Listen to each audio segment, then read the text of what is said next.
श्री गाथा ग्रंथ कथामृत वाचनाचली हुई है। 9वें अध्याय का वर्णन आपके समक्ष आया हुआ। वर्णन सुना आपने किस प्रकार से सेठ मातंगी ने अपने दोनों पुत्रों को बहुत समझाया कि इतनी बार समुद्री यात्रा कर चुके हो, अब घर में आराम करो, इसी नगर में रहकर के व्यापार करो, व्यापार को आगे बढ़ाओ। परंतु माता पिता की बात को नहीं माना दोनों भाइयों ने, जिन पालित और जिन रक्षित।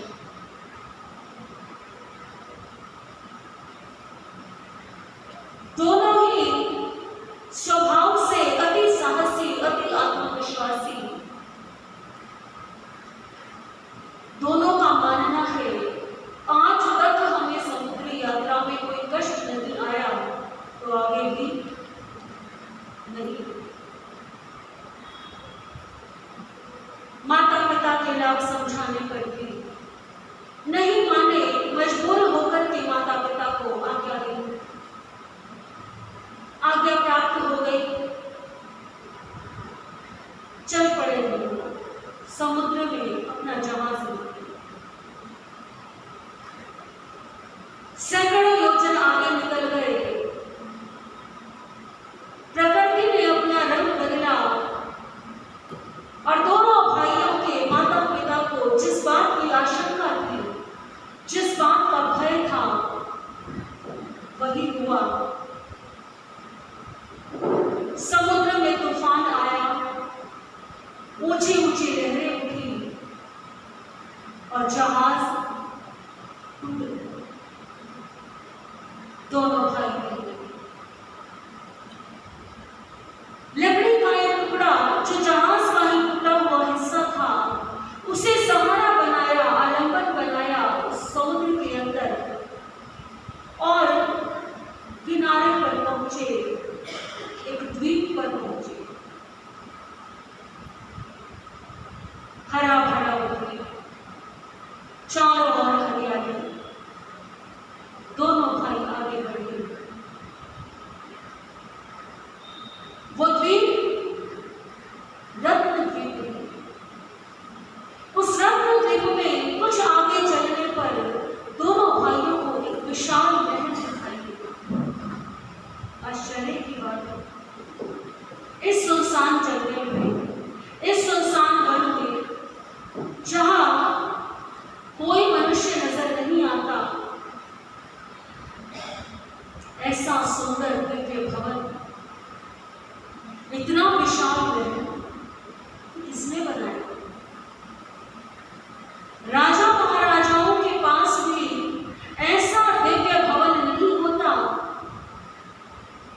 चारों ओर जगमगाता हुआ दिव्य भवन, रत्न जड़े हुए। दोनों भाई चिंतन कर ही रहे थे।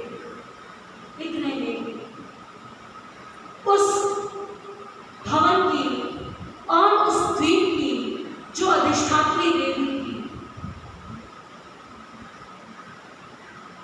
वो प्रकट आ गई। देखा दोनों भाइयों, प्रस्ताव रखा, या तो मेरे साथ रहना स्वीकार कर लो, नहीं तो मैं तुम्हें समाप्त। ये मेरा द्वीप है, यहां तुमने आने का साहस कैसे किया? हमारा जहाज डूब गया। देवी ने अपने ज्ञान में देखा, सच कह रही है। अब प्रस्ताव है सामने कि या तो देवी की बात माने और उसके साथ रहना स्वीकार करे। देवी कहती है कि यदि मेरे साथ रहना स्वीकार करोगे तो सुंदर वस्त्र, दिव्य आभूषण, तुम्हारी भोजन का, तुम्हारे रहने का सारा प्रबंध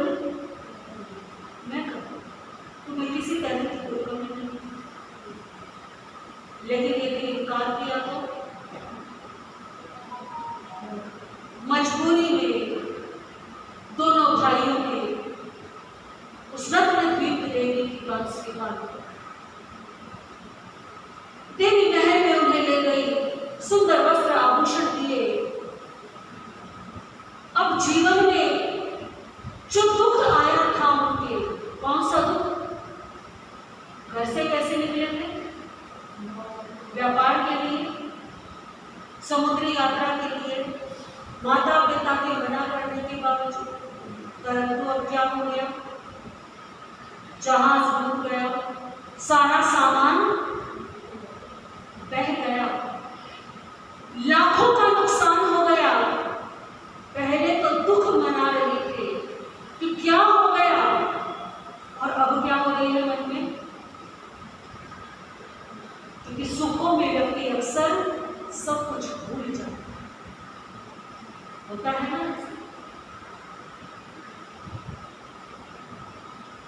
व्यक्ति दुखी कब होता है? दुख कब आता है जीवन में? जब अभाव होता है। जब अभाव है तो दुख है। पहले लगा था कि क्या संकट आ गया जीवन पर, सारे माल का नुकसान हो गया, बड़ी मुश्किल से जान बचाई है, लेकिन अब क्या हुआ? अब तो कमाने की चिंता, क्योंकि जितना जीवन में कमाया था और जितना सोच सकते थे उससे कहीं ज्यादा धन जिसके पास है, बेटी के पास। जैसा भवन जैसा महल राजा को भी नहीं मिले, राजा भी बनवा नहीं पाए, ऐसे दिव्य भवन में दोनों भाई रहते। सारे सुख हैं, सारे साधन, और इन सुखों में दोनों भाई मगन हुए। अब याद नहीं आती परिवार की, माता पिता, अपने राज्य, ऐसे सुखों में नहीं होती। परंतु ये भी जानते कि बिना पुरुषार्थ का सुख अपने साथ बहुत सारे दुख लेकर के आता है। यदि किसी व्यक्ति को बिना पुरुषार्थ किए, बिना मेहनत किए बहुत कुछ मिल जाए तो जाने में भी समय। अभी कुछ वर्ष पहले एक घटना प्रकाशित हुई थी, अखबार में समाचार आया था कि एक व्यक्ति था जिसने इनाम जीता था। कौन बनेगा करोड़पति में? उसने करोड़ों रुपए जीत लिए। अब आपके अनुसार क्या करना चाहिए था उसको?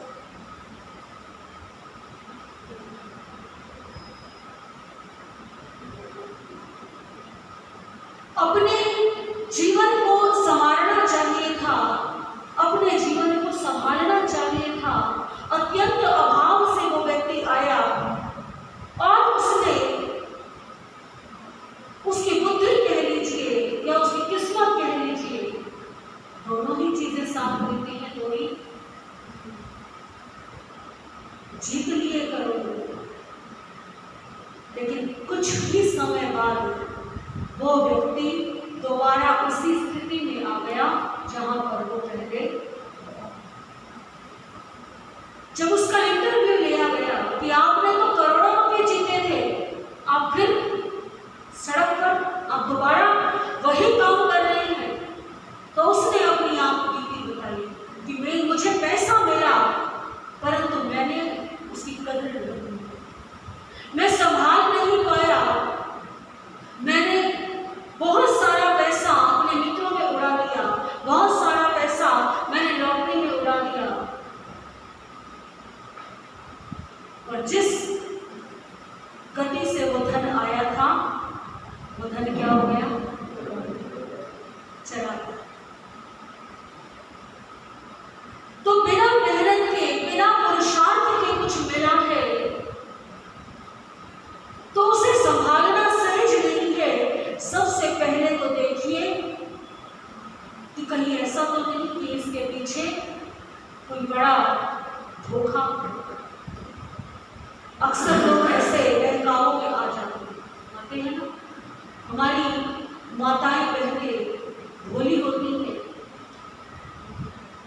दोपहर में लोग आते हैं, कैसी कितनी कितनी घटनाएं आती हैं, प्रकाशित होती हैं कि कुछ लोग आए, उन्होंने उस परिवार की महिलाओं को कहा कि हम जो तुम्हारे आभूषण है ना उनको डबल कर दें। और यहाँ सोचने वाली बात है कि यदि वास्तव में उनके पास कोई ऐसी विद्या है या ऐसा कोई साधन है तो उन्हें सड़कों पर घूमने की, गलियों में घूमने की, बताइए, है जरूरत?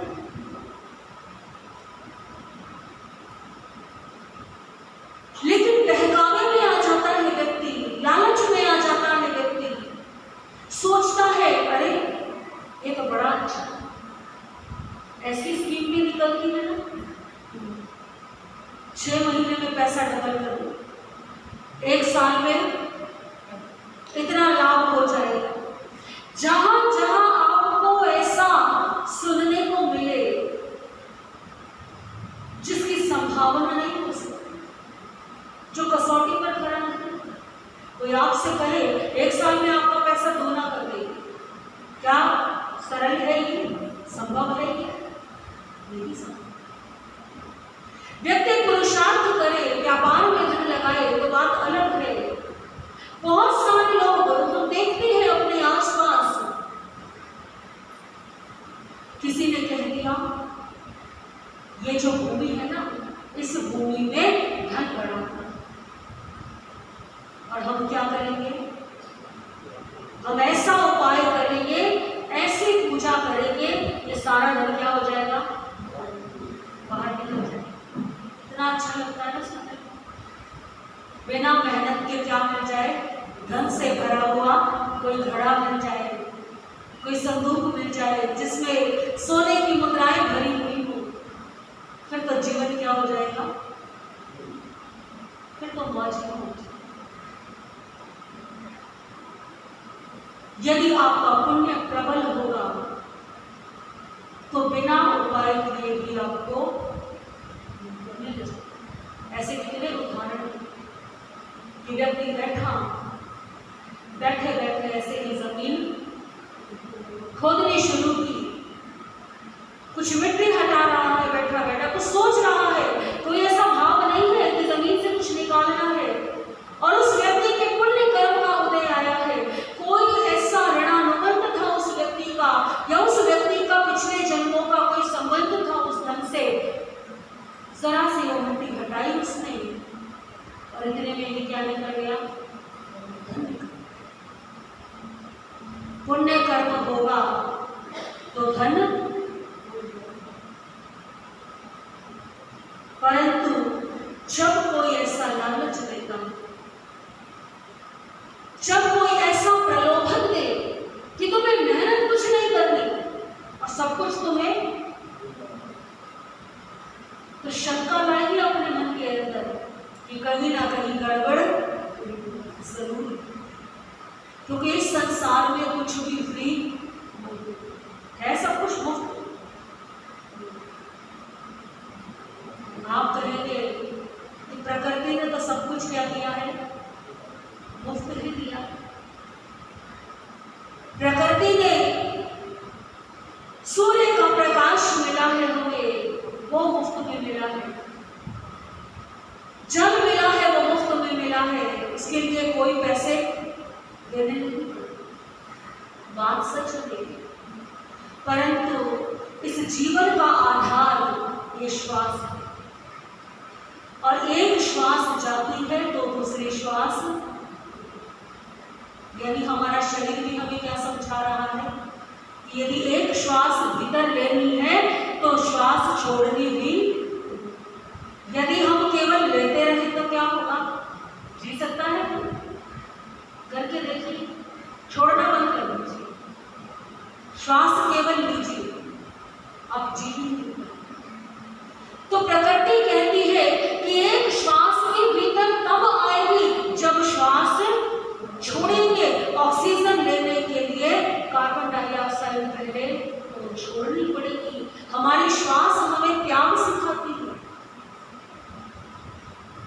कि संग्रह नहीं कर सकते, ऐसा नहीं कि वह लेते रहें, जैसे धन इकट्ठा करते रहते हैं, खर्च ना करना पड़े, केवल एकत्रित करते रहे, ऐसे नहीं।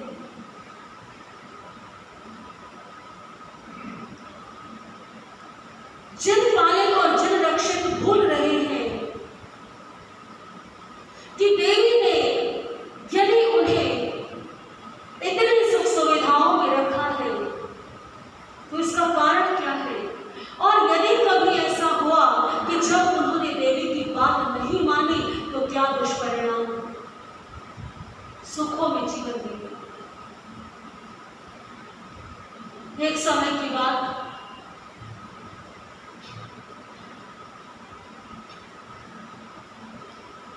एक समय शक्रेंद्र महाराज का आदेश हुआ, लवण समुद्र में सुस्थित देव और शक्रेंद्र के आदेश को पाकर के सुस्थित देव रत्न द्वीप पर आए। रत्न द्वीप की देवी को स्मरण किया और आदेश दिया कि शक्रेंद्र महाराज का आदेश है कि लवण समुद्र की 31 परिक्रमा हो। लवण समुद्र में जो भी अपशिष्ट पदार्थ हैं उन सब को बाहर निकाल।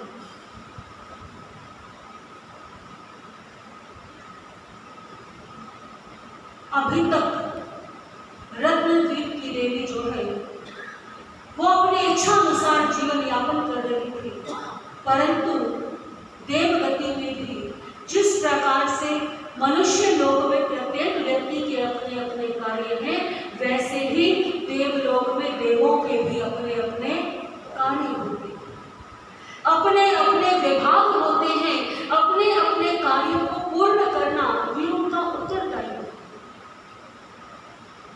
आदेश मिला, अब आदेश को पूरा करना ही होगा। ये प्रथम अवसर है जब देवी को किसी कार्य के लिए जाना है और वे दोनों भाई उस द्वीप पर क्या है, अकेले। देवी को तो डर ही सी बात है, लेकिन शक्रेंद्र का आदेश है, वो भी टाला नहीं जा सकता। तो देवी ने एक योजना बनाई, दोनों भाइयों के पास आई, उन्हें बताया कि मुझे इस प्रकार से आदेश मिला है और मुझे यह कार्य करने के लिए जाना होगा। तुम दोनों यदि महल में तुम्हारा मन ना लगे तो एक काम करना, महल के पूर्व दिशा की ओर जो वनखंड है, जो उद्यान है, वहां चलते। दिव्य देव प्रभाव से वहां हर समय श्रावण और भाद्रपद का मौसम है, यानी क्या होती रहती है, वर्षा होती है। वर्षा का मनोरम वातावरण मिलेगा, यदि वहां घूमते हुए भी तुम्हारा मन भर जाए तो उत्तर दिशा के वनखंड में चले जाओ। उत्तर दिशा के वनखंड में हर समय शरद ऋतु और हेमंत ऋतु रहती है। मुझे आने में और अधिक समय लगे और वहां पर भी घूम करके यदि तुम थक जाओ तो पश्चिम दिशा के वनखंड में चले जाना। वहां हर समय वसंत ऋतु और ग्रीष्म ऋतु का मौसम है, यानी कि सारे के सारे अलग अलग वनखंड इस प्रकार से निर्मित है कि वहां पर अलग अलग मौसम, और ऐसा कोई असंभव कार्य नहीं। आज बड़े बड़े शहरों में ऐसे भवन बनने लगे हैं जहां पर आप चाहें तो कितनी भी गर्मी पड़ रही हो लेकिन वहां आप बर्फ का आनंद, है ना ऐसे।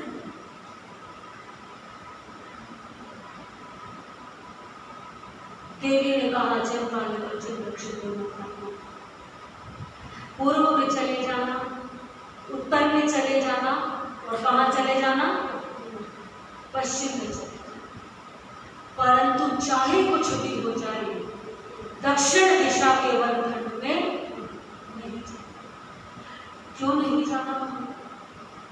दक्षिण दिशा के वनखंड में एक विशाल दृष्टि सर्प रहता है, उसकी आंखों में ही विष। वहां पर गए तो तुम्हारे प्राणों को संकट आ जाएगा और मैं रक्षा करने के लिए तो वहां मत जाओ। बड़ा भयानक वर्णन किया देवी ने उस सर्प का। ऐसा सर्प है, उसे गंध आ जाती है मनुष्यों की, और तुम्हारी गंध आते ही वो तुम्हें समाप्त हो जाए। तुम्हें कुछ हो गया तो मेरे जीवन का क्या हो? ऐसे प्रलोभन नहीं करते। देवी चली गई। अब दोनों भाई, ये प्रथम अवसर है, ना तो आसपास में कोई सेवक सेविका है, ना आसपास में कोई मनुष्य है, ना कोई अन्य देव देवी है जिससे वार्तालाप कर ले। केवल कौन है? दोनों भाई। सोचा दोनों ने, चलो एक काम करते हैं, थोड़ा भ्रमण करके आते। तो कहाँ गए? पूर्व दिशा में गए, वहां भ्रमण किया। फिर वहां से मन भर गया, चलो उत्तर वाला भी देख आते हैं। उत्तर दिशा वाले में गए, बहुत अच्छा लगा। फिर मन में जिज्ञासा हुई कि चलो देवी तो लौटी नहीं है, पश्चिम में भी, तो पश्चिम दिशा वाले वनखंड में भी चले गए।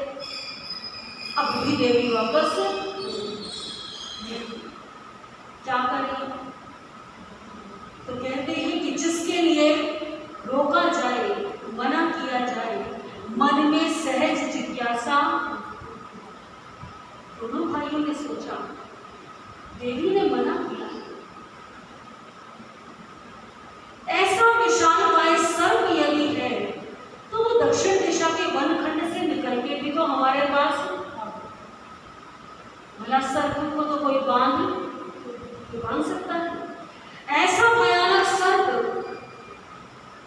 हम केवल दूर से ही दक्षिण दिशा वाले वनखंड को देखें, हम उसके भीतर मन में जिज्ञासा आ गई ना, ऐसा क्यों मना किया? तो दोनों भाइयों के मन में ये भाव आया, दोनों ने सलाह मिलाई और चल पड़े दक्षिण दिशा की ओर। दक्षिण दिशा की ओर आगे बढ़े। अभी वनखंड में प्रवेश तो क्या किया, कुछ ही दूरी पर जब आगे बढ़े तो अति दुर्गंध आने लगी।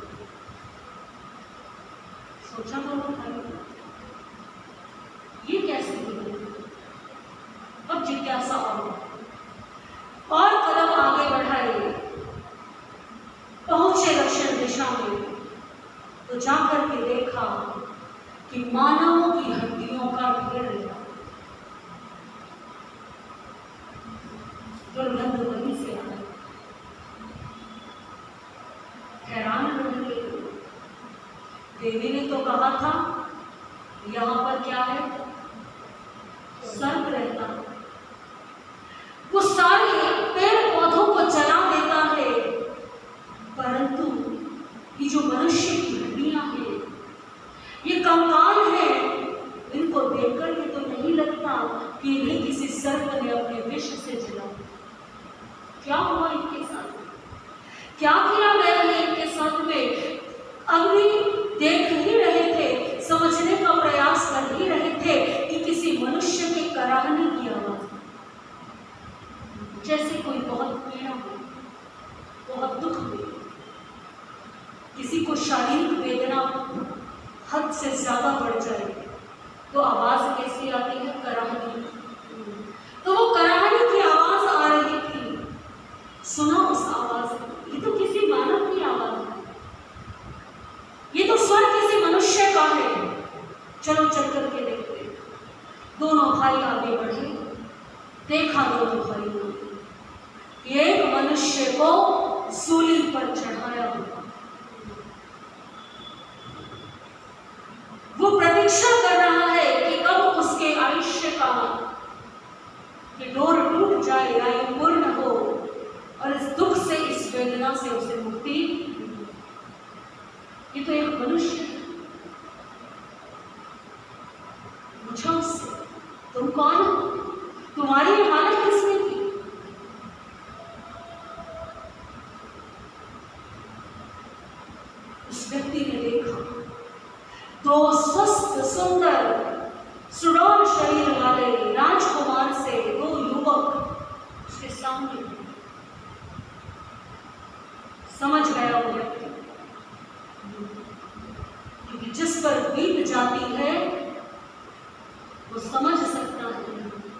ये घटना उसके साथ भी हो चुकी थी। वो व्यक्ति कहने लगा, तुम दोनों यहाँ पर अपना दुख भूल गया हो। अरे तुम दोनों यहाँ क्यों आए? हमारा जहाज टूट गया था, यहाँ पर देवी मिली और देवी ने इस तरह की बात कही, परंतु ये बात समझ नहीं आ रही कि देवी ने तो दक्षिण में आने से, देवी ने कहा था यहाँ सर्प रहता है, परंतु यहाँ तो कोई सर्प नहीं। उस युवक ने बताया, तुम मौत के मुंह में फंस चुके, तुम जिसे सुख मान रहे हो, तुम जिसे भलाई समझ रहे हो, वो तुम्हारे प्राणों पर संकट है। मैं भी तुम्हारी ही तरह इसी प्रकार से इस रत्नद्वीप पर आया। मैं काबंदी नगरी का निवासी हूं। मैं अश्वों का व्यापारी था, घोड़ों का व्यापारी, और मैं जहाज में अपने घोड़ों को ले जा रहा था दूसरे राज्य में विक्रय करने के लिए। रास्ते में तूफान आया, मेरी नौका, मेरा जहाज डूब गया और किनारे पर मैं पहुंचा। रत्नद्वीप की देवी ने मुझे प्रस्ताव दिया कि या तो मेरे साथ रहना स्वीकार करो या फिर मैं तुम्हें। मैंने भी देवी के भय से साथ रहना स्वीकार किया। बहुत समय मैंने देवी के साथ बिताया, परंतु एक समय आया जब मुझे अपने परिवार की याद आने लगी। मैंने प्रयास किया यहाँ से निकलने का, तो उस देवी ने मेरी ये स्थिति, वो देवी यहाँ से किसी को जाने नहीं। तुम भले ही यहाँ पर रहो, परंतु जब तुम्हारी युवा अवस्था बीत जाएगी तब मेरी ही तरह वो देवी तुम्हें भी मार। दोनों भाई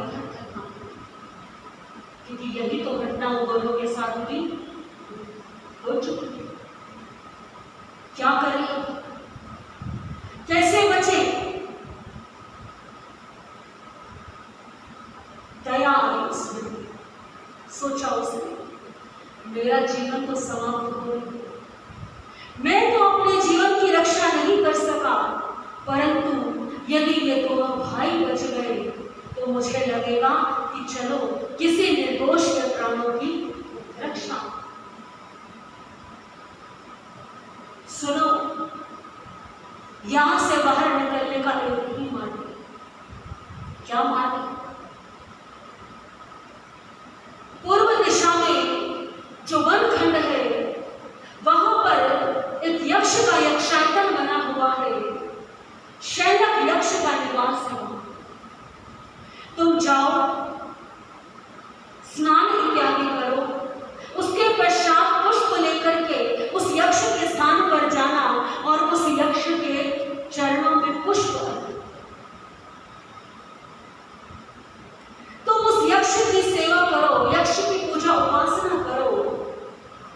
वो यक्ष ही एकमात्र माध्यम है जो तुम्हें यहां से निकाल सकता है। वो यक्ष अश्वरूप धारण करके रहता है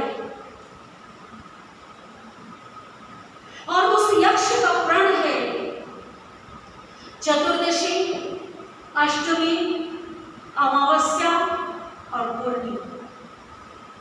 ये 4 तिथियों पर वो यक्ष उच्च स्वर में आवाज लगाता है, किसको तारूं, किसकी रक्षा करूं। आज तक तो हमने वो आवाज कभी नहीं सुनी, क्योंकि देवी ने कभी तुम्हें वो आवाज सुनी। ध्यान रखना, दोनों भाइयों ने चिंतन किया, अरे ये तिथि तो आज ही है, इसका अर्थ ये है कि अब हमारे पास केवल आज का ही दिन है यहां से बचने का। धन्यवाद दिया उस युवक को जो अपने अंतिम श्वास गिन रहा था। पूर्व दिशा के वनखंड में गए, वहां जाकर के जो वहां बावड़ी थी उसमें स्नान किया उद्यान से भांति भांति के पुष्प लिए और जो यक्ष का यक्षायतन था वहां पहुंचे, चरणों में यक्ष के पुष्प अर्पित किए, बैठ गए वहां पर कि अब तो एक ही भाव है कि यक्ष के सहारे हम कहाँ पहुंच जाएं, अपने घर पहुंच जाएं, यहां से निकल जाएं। देवी को ज्ञात हो गया, और देवी को तो ज्ञात, देवी के पास तो ज्ञान। कुछ समय पश्चात यक्ष प्रकट हुआ अश्व रूप में, और शैलक यक्ष ने आवाज लगाई, किसको तारूं, किसकी रक्षा करूं। दोनों भाई हाथ जोड़ करके खड़े हो गए, प्रभु हमें तारो, हमारी रक्षा। यक्ष ने कहा, कोई बात नहीं, मैं तुम दोनों को यहां से ले जाऊंगा, परंतु मेरी एक शर्त। क्या शर्त? मेरी शर्त यह है कि जिस समय तुम मेरी पीठ पर बैठोगे, मैं अपनी पीठ पर बैठा करके तुम्हें लेकर जाऊंगा, मेरी पीठ पर जब बैठोगे और जब मैं तुम्हें ले जा रहा हूंगा, ये देवी आएगी रत्नद्वीप, तुम्हें डराएगी, तुम्हें तरह तरह के प्रलोभन देगी, तुम्हें साज श्रृंगार से मनाएगी, परंतु मेरा वचन केवल इतना है, मेरी शर्त केवल इतनी है कि तुम पीछे मुड़ करके, यदि पीछे मुड़ करके देखा तो मैं उसी क्षण अपने वचन से मुक्त हो जाऊंगा और मैं उसे अपनी पीठ से नीचे गिरा। दोनों भाइयों ने कहा, ऐसी क्रूर देवी को हम भला पीछे मुड़ करके क्यों देखेंगे, आप तो बस शीघ्रता से हमें यहां से निकाल दीजिए। यक्ष ने दोनों भाइयों को संकेत किया, और दोनों भाई अश्व रूप में जो यक्ष था उसकी पीठ पर सवार हो गए, बैठ गए। यक्ष ने अपने शरीर का आकार बढ़ाया और तीव्र गति से उन्हें लेकर के आकाश मार्ग से चल पड़ा। समुद्र यात्रा के माध्यम से ही वे आए थे, तो वापसी भी कैसे होगी? लवण समुद्र के ऊपर से वो यक्ष उनको ले जाने लगा। अब तो देवी को ज्ञात होगा, तो क्या परिणाम होगा इसका। जो सुख जिन पालक और जिन रक्षक ने भोग लिए हैं और जिन सुखों में वो इतने लुप्त हो रहे थे, मगन हो रहे थे, क्या उनका दुष्परिणाम अभी भी उन भाइयों को भोगना पड़ेगा, या वे सुरक्षित अपने घर, अपने माता पिता के पास पहुंच जाएंगे, क्योंकि मौका तो दोनों को मिल चुका है। यक्ष ने वचन दिया है, यदि पीछे मुड़ करके नहीं देखोगे तो मैं तुम्हें सुरक्षित तुम्हारे घर पहुंचा दूंगा। अब तो केवल क्या करना है, दोनों भाइयों को मन